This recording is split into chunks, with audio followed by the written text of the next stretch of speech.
Shalom, shalom, eu sou a Mora Hayá, estamos de volta aqui no nosso canal, este espaço reservado para os Talmidim de Yeshua, os alunos do mestre Yeshua, o Mashiach de Israel, Baruch Hashem, este canal Mahanaim, que é o assentamento dos mensageiros de Adonai Elohim. Baruch Hashem, bendito seja o eterno nosso Deus, o Criador de todas as coisas.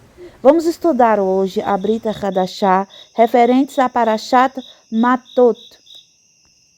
O texto que vamos estudar está no livro de Yohanan, no capítulo 18, a partir do versículo 15 até o versículo 24.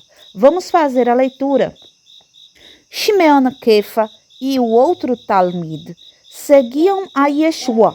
Este Talmid era conhecido do grande Kohen e entrou com Yeshua no pátio do grande Kohen, enquanto Kefa ficava da parte de fora à porta.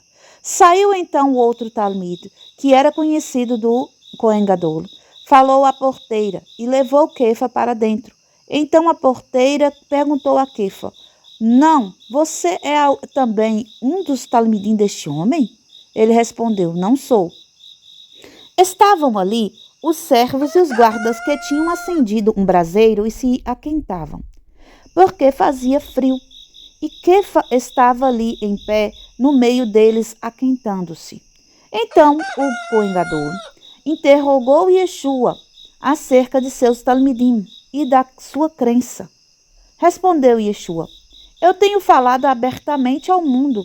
Eu sempre ensinei nas casas de orações e no templo, onde todos os Yehudim se congregam, e nada falei em oculto. Por que me perguntas a mim? Porque aos que me ouviram o que é que eu lhes falei, eles sabem o que eu disse." E havendo ele dito isso, um dos guardas que ali estavam deu uma bofetada em Yeshua, dizendo: "É assim que responde ao Kohen Gadol?" Respondeu Yeshua: "Se falei mal, dá testemunho do mal, mas se foi boas as palavras, por que me feres?" Então Anás o expediu manietado a Caiafa, o Kohen Gadol.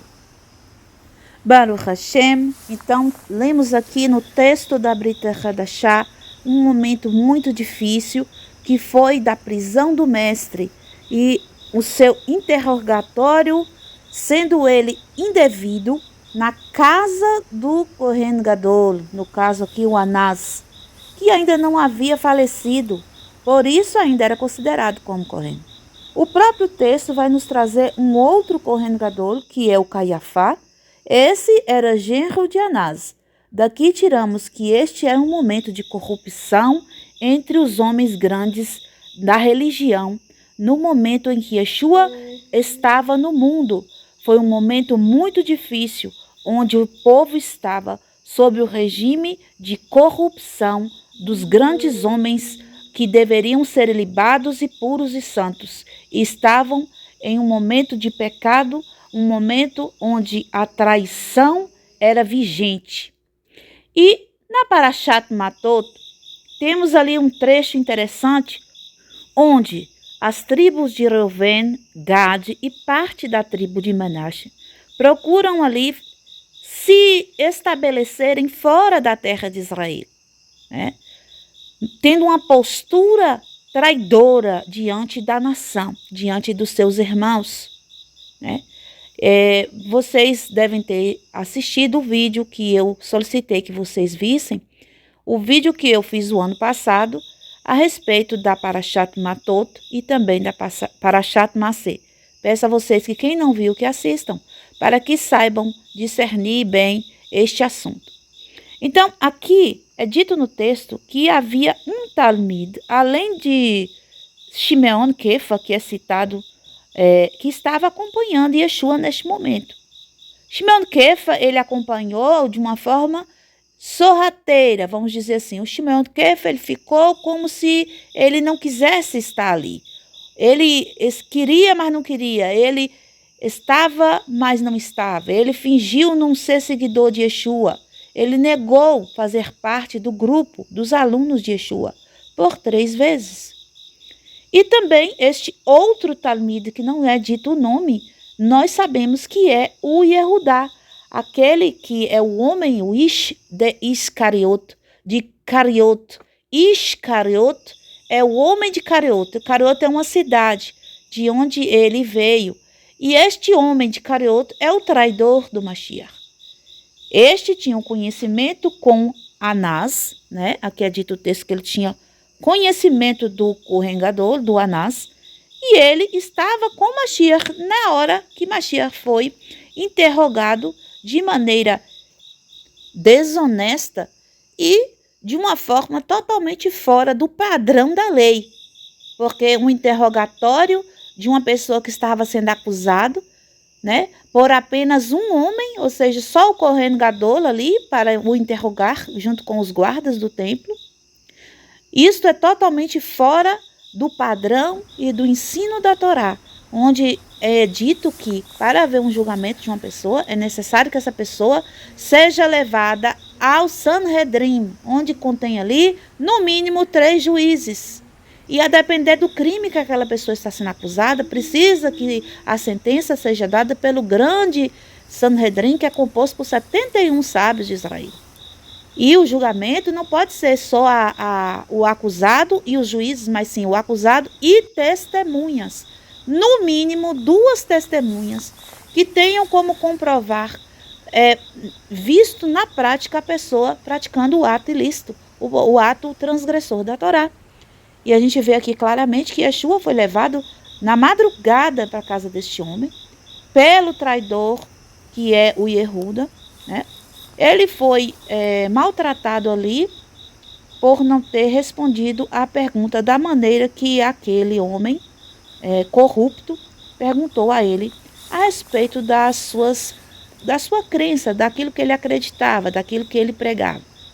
Sabendo ele que Yeshua pregava a Torá Sagrada, por da boca de Yeshua agora mesmo ele disse: eu preguei abertamente nas sinagogas, no templo, nas ruas. Todos viram eu pregar. O que eu falava com as pessoas era a Torá. Não tinha nada de diferente do que eu falava. Não é? Não tinha nada de diferente do que aquilo que você devia estar ensinando, que você diz ensinar, né? E Yeshua foi maltratado, levou ali uma bofetada daquele amaldiçoado soldado. Que sua memória seja esquecida.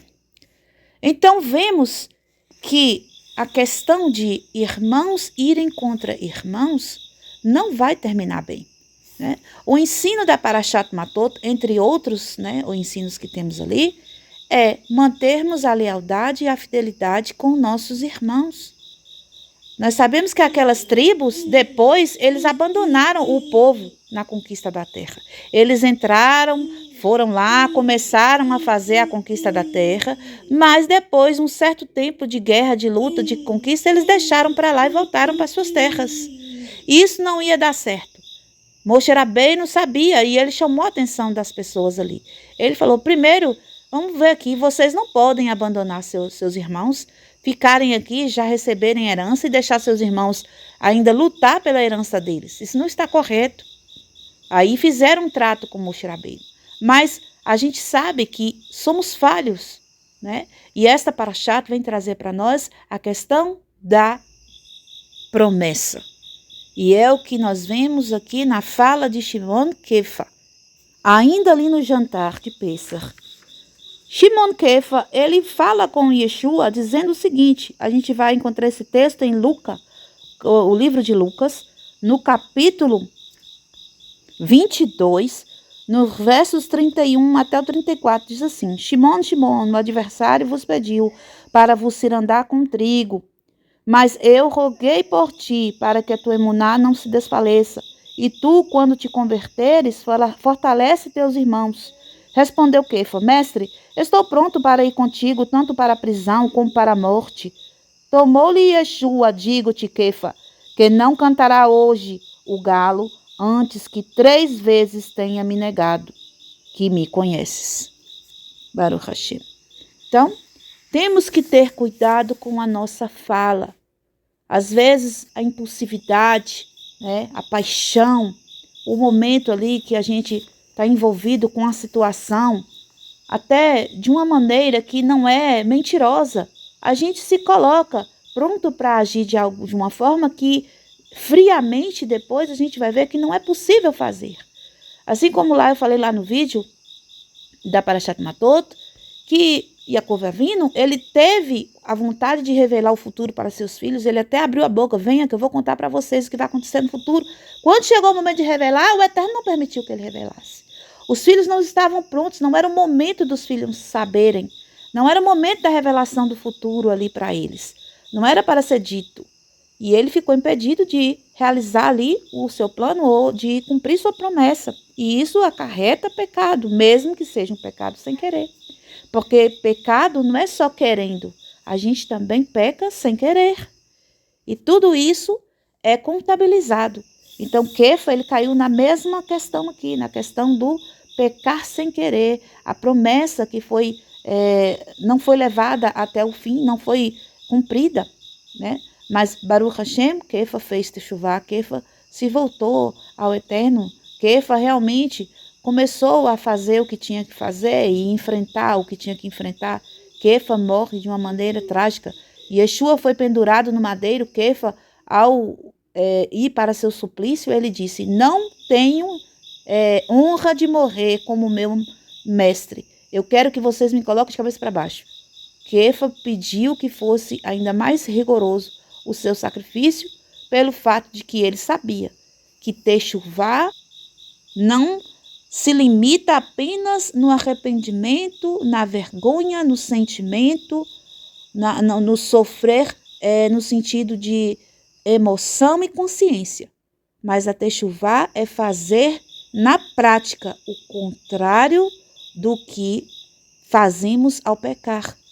Pedro, ele ali naquela atitude, né, de acovardar-se, de não ajudar o mestre naquele momento, mesmo que ele não devia fazer, mas se ele havia prometido, ele deveria ter entregado sua vida, então.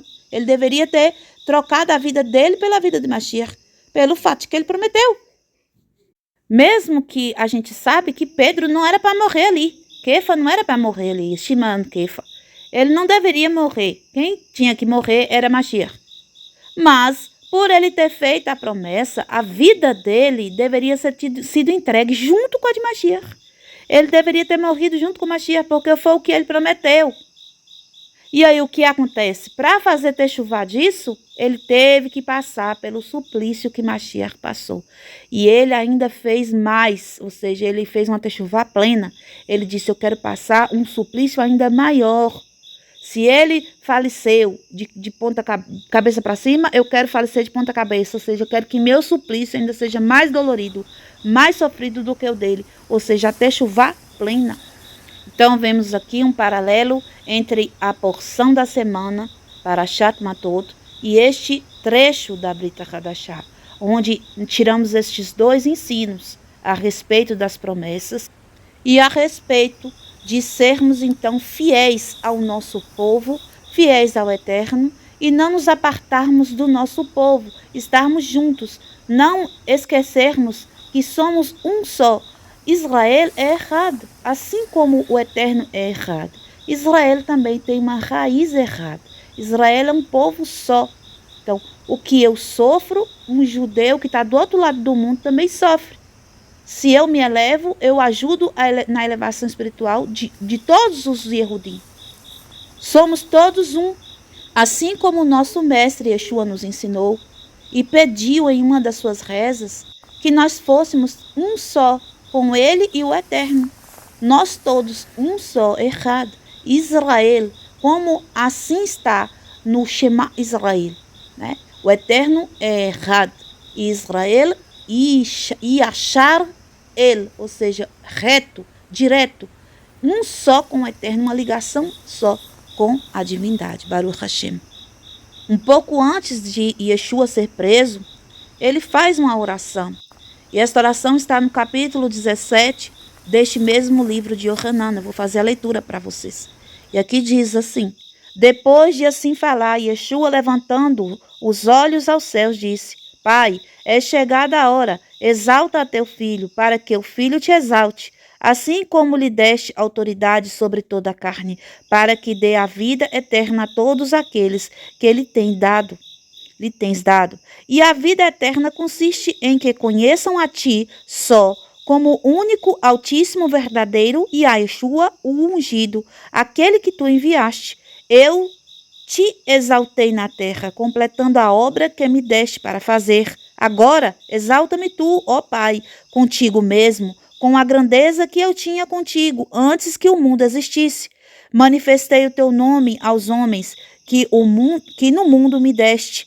Eram teus, e tu os deste a mim, e guardaram a tua palavra. Agora sabem que tudo quanto me deste provém de ti, porque eu lhes dei a palavra que tu me deste. E eles a receberam, e verdadeiramente conheceram que saí de ti, e creram que tu me enviaste. Eu rogo por eles. Não rogo pelo mundo, mas por aqueles que têm me dado, porque são teus. Todas as minhas coisas são tuas, as tuas coisas são minhas, e neles sou exaltado. Eu não estou mais no mundo, mas eles estão no mundo. E eu vou para ti, Pai, Kadosh. Guarda-os no teu nome, o qual me deste, para que eles sejam um, assim como nós.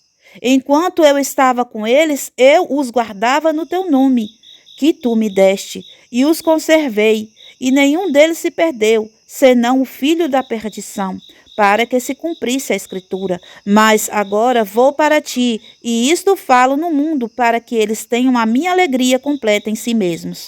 Eu lhes dei a tua palavra, e o mundo os odiou, porque não sou do mundo.